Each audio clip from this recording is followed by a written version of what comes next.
প্ৰথম প্ৰশ্নটো চাওঁ হওক, who was the last king of Ahom? আহোমৰ শেষৰজন ৰজা কোন আছিলে? ইয়াৰ শুদ্ধ অপশ্যনটো হ'ব চি, পুৰন্দৰ সিংহ। অসমৰ দ্বিতীয় মুখ্যমন্ত্ৰী কোন? অসমৰ দ্বিতীয় মুখ্যমন্ত্ৰী আছিলে বিষ্ণুৰাম মেধি।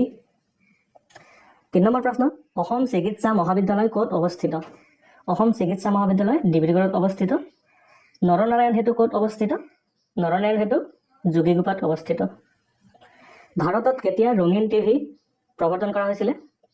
ভাৰতত প্ৰথম 1982 চনত ৰঙীন টিভি ব্যৱহাৰ কৰা হৈছিলে। বাণ থিয়েটাৰ ক'ত অৱস্থিত? বাণ থিয়েটাৰ তেজপুৰত অৱস্থিত, মনত ৰাখিব। নেক্সট কুৱেশ্যন, মে' মাহৰ 8 তাৰিখ কি দিৱস হিচাপে উদযাপন কৰা হয়? মে' মাহৰ 8 তাৰিখ মাতৃ দিৱস হিচাপে পালন কৰা হয়। তাৰপিছৰ প্ৰশ্ন, হিমা দাসৰ দৌৰাৰ গতি কি?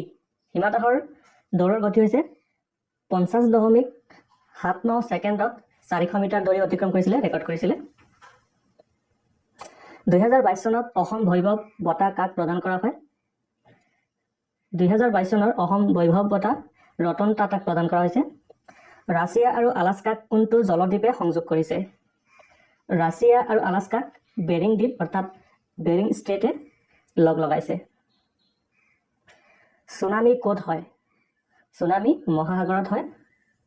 কুৱেশ্যন নম্বৰ 12, জিম্বাবৱেৰ ৰাজধানী কি? জিম্বাবৱেৰ ৰাজধানী হৈছে হাৰাৰে। বাংলাদেশৰ মুদ্ৰাৰ নাম কি? এইটো অতি সহজ প্ৰশ্ন, টাকা। নীতি আয়োগৰ মুখ্য কাৰ্যালয় ক'ত? নীতি আয়োগৰ মুখ্য কাৰ্যালয় নতুন দিল্লীত আছে।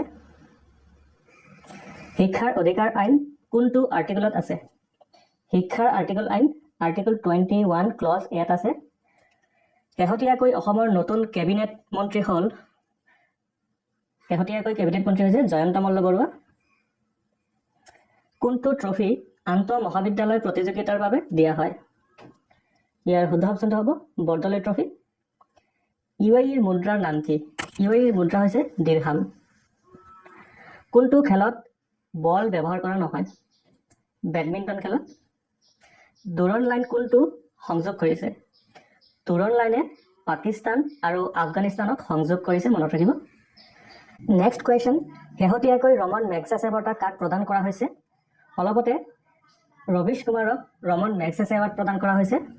22 নম্বৰ প্ৰশ্নটো হ'ল, তলৰ কোনখন ৰাজ্যৰ লগত সাগৰ নাই? ইয়াৰ শুদ্ধ উত্তৰটো হ'ল ছিকিম।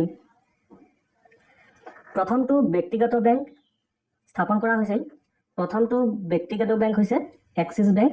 এক্সিছ বেংক স্থাপন কৰা হৈছিলে 1993 চনত। এতিয়ালৈকে আমি 23টা প্ৰশ্ন সংগ্ৰহ কৰিব পাৰিছোঁ।